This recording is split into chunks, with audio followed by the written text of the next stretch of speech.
Hey everybody, welcome back to Ken Folk Farm. Appreciate you guys stopping by. This is just a super short muscadine growing tip video. I want to show you the grapes. The grapes are looking really good. This is a row of icing, which they're supposed to look good. They're supposed to have lots and lots of grapes. So lots of Ison's grapes. I absolutely love the Ison's grapes. They're super sweet. Great wine grapes, jelly grapes. I just love them. Okay, what this video is basically about is making sure your plants have plenty of water. We're going through a pretty good dry spell here in Georgia, and haven't had rain for a while, and none in sight either. So make sure you guys are watering your plants. When you start to see these little grapes, when you start to see signs of some good production like this, make sure you're watering your grapes. And honestly, I cannot remember how much water you're supposed to put on your grapes because I don't keep up with it. It's a lot. It's like 35 gallons a week or something crazy like that. But I can't do that. I'm on a well.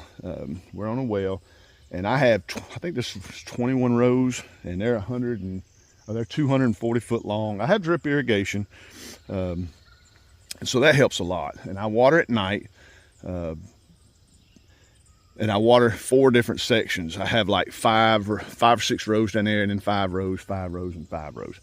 That way I'm not having to water the whole garden. I just worry to death about drying up my well. And it's very important, is what I'm getting at. It's very important to keep your plants watered, because these plants will go into what I call survival mode. This is what I call it. It's basically when they start going dry and they're not getting some water, they will drop their grapes. We've seen it done. And for you guys that really notice things in the wild, you deer hunters and stuff like that, and folks that have muscadines growing in the backyard way up in these trees and all that, you'll notice you start getting these nice little pretty grapes, and then all of a sudden they all drop green. They're all green, not ripe, and they hit the ground. It's lack of water. They're not getting watered. Of course, they're not getting pruned and fertilized and all the things that we're doing out here, but it's essential now to be watering your plants. Please, please, please do not forget to at least keep the ground damp.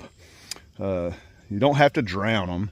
They don't like it soupy, muddy, but keep them nice and damp. You can go out in the evening and give them a little water. Make sure the ground's staying sort of wet so they will not drop their grapes. And it is heartbreaking when you see that you're going to be tearing these grapes up pretty soon, and they all get just about ripe and they all fall to the ground. The plant is trying to keep itself alive, so it drops all the unnecessary things it needs to stay alive, which is the grapes.